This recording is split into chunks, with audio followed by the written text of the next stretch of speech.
안녕하세요. 폭주자 라이더입니다. 오늘도 한 번 더 할로윈 컨셉으로 찍어보려고 해요. 방금 사실 녹화를 했는데 마이크를 이 안쪽에 대는 바람에 계속 잡음이 나요. 그래서 다시 찍으려고 합니다. 다시 찍지만 인트로다 보니까 그냥 부담 없는 얘기를 했고, 그래서 예전처럼 와인 소개하다가 날아가거나 음식 소개하다가 안 찍고 있었던 그런 경우와 비교될 정도는 아니에요. 제가 저번 때 1편도 그렇고 2편, 두 편에 걸쳐서 할로윈 특집을 왜 하는지도 모르겠어요.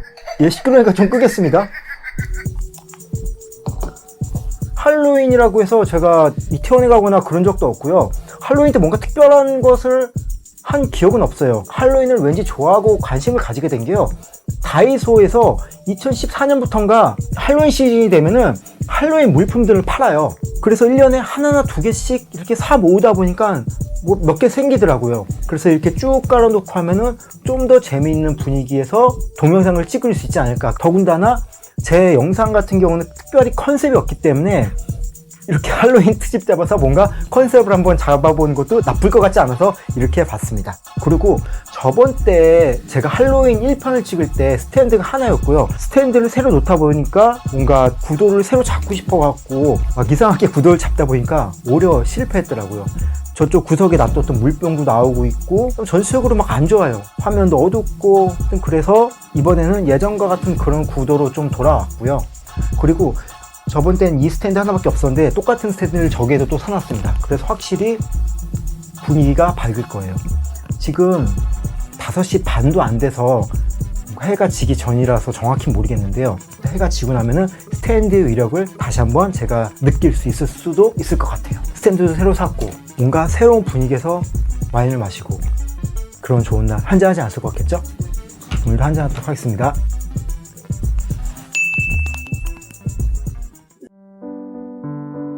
오늘 마시는 와인은요, 킬리빙빙의 시덕션 까베르네 쇼비뇽입니다. 2015년 빈티지고요.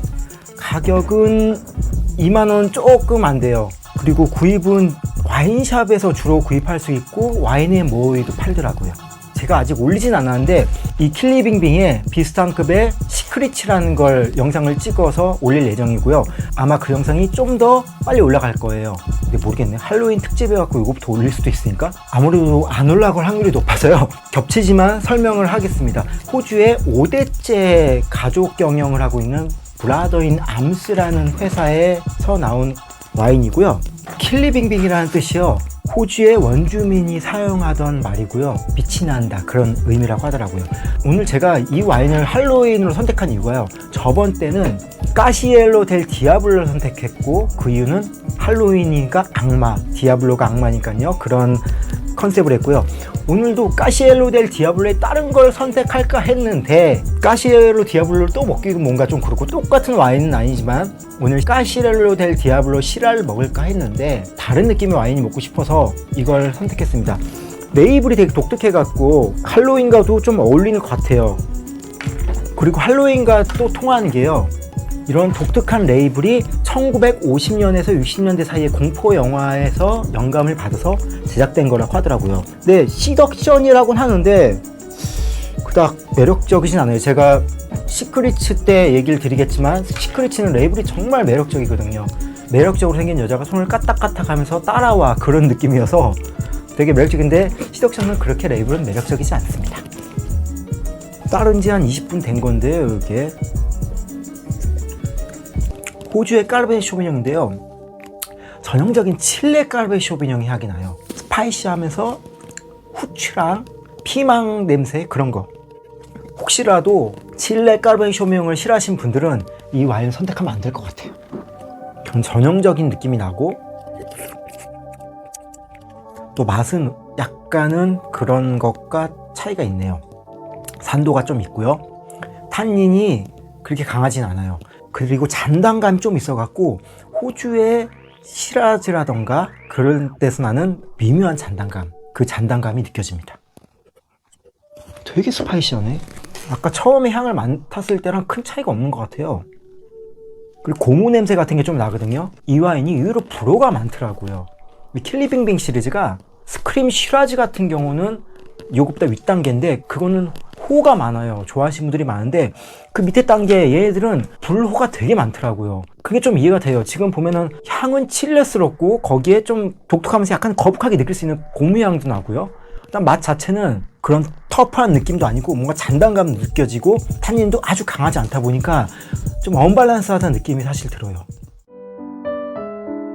오늘 먹는 안주는요, 쓸모없는 포인트를 쓸 일이 생겼어요. 그래서 그걸로 전복을 부모님한테 사다 보내드렸는데, 보내드리니까는 전복죽을 해갖고 또 주시더라고요. 2박스를 부모님한테 보내면서 한 박스는 부모님들이 다 드시고, 그리고 나머지 한 박스는 반은 저희 누나 갖다 주고 반은 저 좀 먹게 좀 쪄서 달라고 했는데, 전복죽을 또 만들어 갖고 오셔갖고 거기에 제가 쪄져 있는 전복도 이렇게 올려놨습니다. 진짜 영양가 만점이겠죠? 되게 맛있을 것 같아요.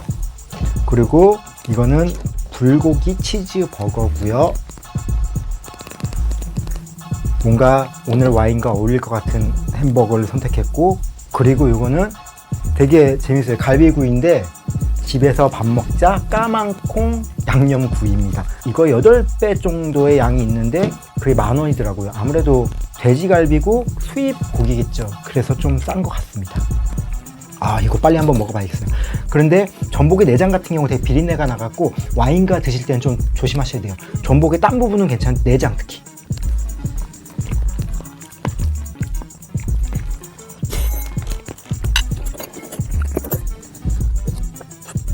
내장과는 조심해야 됩니다. 지금 내장을 먹고 나서 와인을 먹으니까 확실히 비린내가 올라오고 있어요.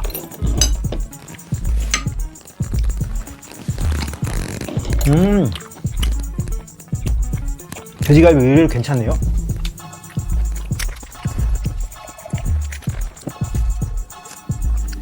이 와인 같은 경우 호주여서 그런지 시라지 느낌이 살짝 나고, 그래서 뭔가 까르베 쇼비뇽이랑 시라지를 섞은 느낌? 그런 느낌이에요. 점점 갈수록 민트향 같은 그런 시라지의 특색이 올라오고 있어요. 그리고 민트에다가 달달함을 섞은 그런 냄새도 나고요. 계속 이 와인을 마실지 안 마실지 와인 맛만 봐서는 사실 안 살 것 같아요. 레이블이 독특한 시크릿은 살 수도 있을 것 같아요. 그 레이블이 너무 매력적이었어요. 비린내가 날 수 있으니까 화이트 와인도 준비했습니다. 핑계대지 말라고 하시는 분들이 보이네요. 햄버거도 먹어봐야죠.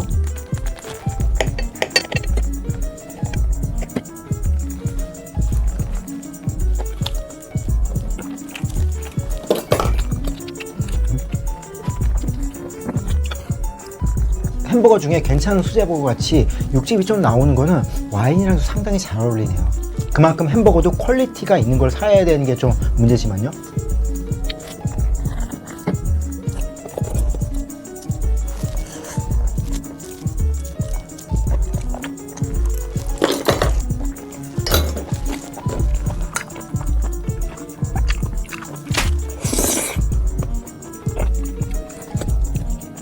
행복합니다. 전복 한 마리를 다 먹으니까 내일 건강해질 것 같아요.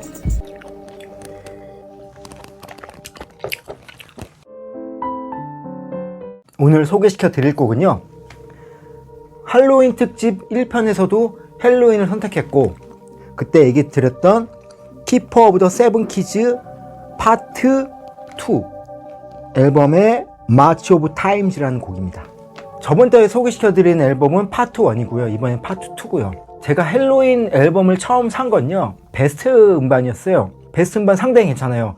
그런데 베스트 앨범에는 초명반 2개가 있고, 거기에다가 이전에 1집 Walls of Jericho라는 앨범의 일부 곡까지 넣어야 되기 때문에 그 앨범이 아무리 알차도 좋은 곡이 빠질 수밖에 없었던 상황이었겠죠. 베스트 앨범을 너무 좋아해서 확 듣다가 예전에 대학교 1학년 때 동아리에서 헬로윈의 이 키퍼 오브 더 세븐 키즈 파트 2 LP를 우연히 듣게 됐는데, 그때 정말 충격이었어요. 그 앨범에 없는 이글 플라이 프리라던가, 그리고 제가 소개시켜 드릴 곡인 마치 오브 타임즈 같은 엄청 멋있는 곡이 있었기 때문이죠. 이 앨범에서는 I Want Out Dr. Strange, 그리고 타이틀곡인 Keep Up the Seven Keys 같은 그런 곡이 수록되어 있는데 그 외에도 너무 앨범들이 주옥 같은 곡이 많기 때문에 그럴 수밖에 없었던 거죠. 헬로윈 팬들은 되게 혜택받은 것 같아요. 그 이유가요, 미하일 키스케가 1993년에 5집인 카멜레온 앨범을 내고 나간 다음에 완전히 다른 스타일의 보컬리스트인 앤디 데이비스가 들어오고, 그리고 나서 음악이 완전 바뀌어버리고, 앤디 데이비스는 파워풀한 보컬리스트는 맞는데 음역대가 높진 않아요. 그래서 그분이 미하일 키스케 당시의 음악을 제대로 소화를 못해요. 그런데 2017년에 다시 재결합을 합니다, 헬로윈이. 그래서 펌프킨 유나이티드 투어라고 해서 세계를 돌아다니고, 그리고 DVD까지 발매하고, 저도 너무 벅차더라고요. 그 공연을 보는데 제가 어렸을 때부터 좋아했던 그런 곡을 미하일 키스케가 다시 부르는데, 또 미하일 키스케가 목 관리를 정말 잘하셨어요. 그래서 예전 곡들을 거의 무리 없이 소화를 하세요. 재결합을 해서 이때 당시에 명곡들을 막 불러낼 때, 와, 정말 가슴 벅찹니다. 제가 지금 영상 찍기 전에 마치 오브 타임의 펌킨 유나이티드 투어 때 당시에 공연을 또 한 번 봤는데, 와, 개감동. 정말 다시 그렇게 드라마틱하게 뭉쳐서 공연을 다니고 그런 거는 팬들한테는 정말 엄청난 선물인 것 같아요. 메탈 싫어하시는 분들 중에 약간 편견이 있을 수가 있어요. 메탈은 막 가사도 막 다 때려부시자 막 그런 걸로 좀 오해를 하시는 분이 있는데, 메탈의 가사는 제 생각이지만은 그 뮤지션이 자기가 하고 싶은 얘기를 할 뿐이에요. 그렇기 때문에 사회적인 부조리를 밝히는 것도 상당히 많고, 그리고 랩소드 오브 파이어 같은 경우는요, 자기네가 그냥 판타지 소설을 만들어서 그 판타지 소설을 그 음악으로 만들어요. 그리고 마치 오브 타임즈라는 이 곡은요, 정말 도덕교 가사 같은 그런 곡이에요. 시간이 이렇게 흐르니 당신이 힘들더라도 그 소중한 시간을 헛되이 하지 말고 열심히 살아라, 그런 내용의 가사거든요. 이제 할로윈 특집은 이번 2편으로 해서 끝을 맺을 거고요. 그리고 할로윈의 마치 오브 타임즈는 오늘도 본문에 링크 시켜 드리겠습니다. 동영상을 찍고 편집하고 올리려면 시간이 걸리다 보니까 지금 9월 중순이거든요. 그러다 보니까 이렇게 라이드 자켓을 입기에 살짝 덥긴 한데요, 그래도 뭔가 의미 있고 나름 재밌었던 것 같습니다, 제 개인적으로는. 마무리니까 다시 얘를 킬 거고요. 항상 재밌고 즐겁게 와인 생활 하시기 바랍니다. 구독과 좋아요, 알람 부탁드립니다. 감사합니다.